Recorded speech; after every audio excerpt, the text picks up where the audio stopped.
Hi, and welcome back to Guru Grit. My name is Monica, and this is my place for talking about manifestation, spirituality, all things spiritual and astrology. And I wanted to make a second part to the importance of dropping the resistance to the thing that you want. So in the first video, I discussed how I manifested paying off a parking ticket, plus the reason that I got the parking ticket a week after I decided to let it go. But I truly let it go, like I just never thought about it again. So to recap, that story was that I drove my nieces downtown, got a parking ticket, they wanted to get some bubble tea, and I thought, oh my god, that was a $50 bubble tea. And after fuming about it for a hot minute, I said to myself, no more, this is like so ridiculous and you're misusing your mental energy. So I let it go. Within a week, walking around my neighborhood, I found $50 in the ground. So enough to cover the ticket and the bubble tea. And I told the universe, you know, I will treat someone to something, because the whole point was to treat my nieces, and I don't want to like spoil that event and pollute it with my anger.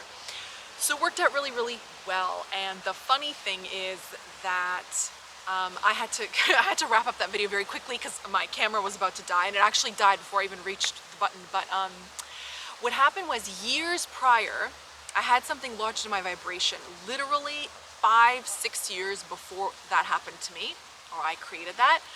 I went to dinner with an old friend of mine, and he told me a story how annoyed he was with the parking services where we live.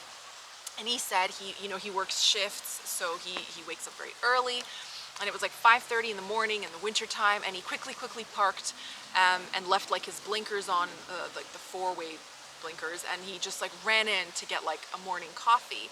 And he said he came out and the parking attendant was still there, like writing up the ticket, and he went, no, come on, man, like I'm a civil servant, I've got to get to work, like don't do this, please. And the dude gave him the ticket, and he said, and it just made me laugh, he went, that was a $40 coffee. And I remember laughing at the meal, and I laughed at it after. And from time to time, intermittently, like I would just remember that story and I would just laugh. And I remember saying to him, but why would you care? You know, even if you didn't have a job, even if you didn't have like a lot of bills, the $40 is not worth your inner peace. You know, the money will come back, but your energy and your inner peace, you need to cultivate how you use those things. And he was just like not having any of it, you know? And so when it happened to me, I clearly forgot that I said this to that person, but when I dropped it, when I dropped being like angry with the police or whatever, I just thought, that was the thing. That was literally the thing. And I remember saying to my friend on the phone, I don't care if the ticket is 50, 80, 120, whatever dollars. It's not worth my inner calm. Like I sabotaged my own self in being upset about it. So, you know, the moment I really didn't care, and you cannot put a price on like how you feel and how good it feels to feel good, that's when everything kind of unfolded for me. So let's give some examples. You know, people always ask about like, but I don't want to drop the desire for my SP because then what if they don't come? What you're really saying in that moment is, I would rather be unhappy with this person than happy with myself.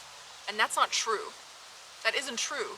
Because the reason you want that person is so that you can be happy. Because you've convinced yourself that you're not going to be happy unless you're in a relationship. Okay? So that doesn't make much sense, does it? And if you're unhappy, you can still attract a relationship, but it's going to meet you on the level that you are. As I've said previously, you know, God doesn't give you what you want. God gives you what you are. So if you're anxious and unhappy and looking for something to attach yourself to and just like hang on like a barnacle on like a ship, you know, then you're just going to get someone to attach yourself to. But the point of a relationship is to be having fun and to enjoy flowing love and receiving love and all of those things. So what you do when you're stuck in the state of wanting is you're leaking energy, and then nothing can happen and nothing can come to you. So here's the best example. They say that when people are in a relationship, everyone starts approaching them. That's only partly true. That's only if you're in a happy relationship. If you're not happily coupled, then nobody really notices you because you're still hemorrhaging your life force all over the place. So if you're happily single, then people will notice you. So the question is, are you flowing love? Are you wanting to flow your love, or do you want to receive love? There's really no wrong answer, but let's suppose that you want to be loved, you want to be wanted. But if you make yourself feel wanted, and then other people are going to want to be in your company because you've proved to yourself that you are content in your own company. Does that make sense? So drop the notion of the relationship now.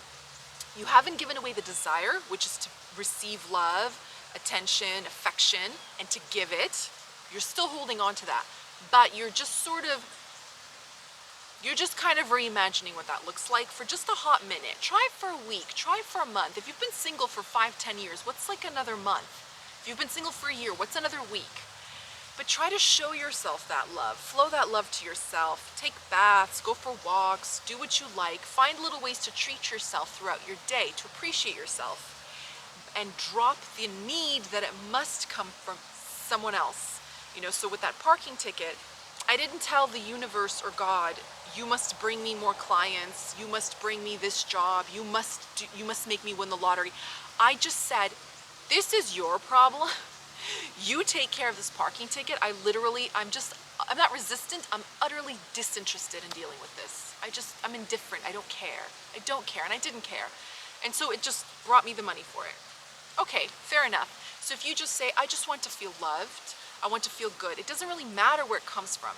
Well, now that you've dropped it and you're trusting it and you have that trust, your desire can come to you so much better than you probably could have ever imagined, you know, because it remembers everything. You know, the universe is like software. It remembers everything you've ever clicked, everything, like a search engine actually, but the kind you don't want to wipe. So it remembers all of that, so it can bring you everything. So don't be worried to let it go.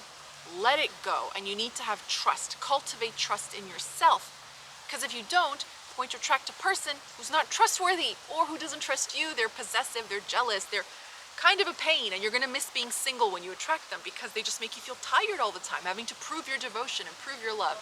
So try to focus on yourself and be good to yourself, and then that is what's gonna bring in the person when you lower that resistance. So drop that seed, cultivate the mind, and I hope you live happily ever after for all the days of your life. Thank you so much for being here and hanging out with me. I look forward to making more of these for you. And so until next time, thank you for being on Guru Grit. Thank you for writing in. Thank you so much to my wonderful patrons. I love and appreciate you all. I hope to step up my game soon. So let me know what you want, and I'd be happy to do that for you. Thank you all, and I love you all so much. Thanks for being here. Bye.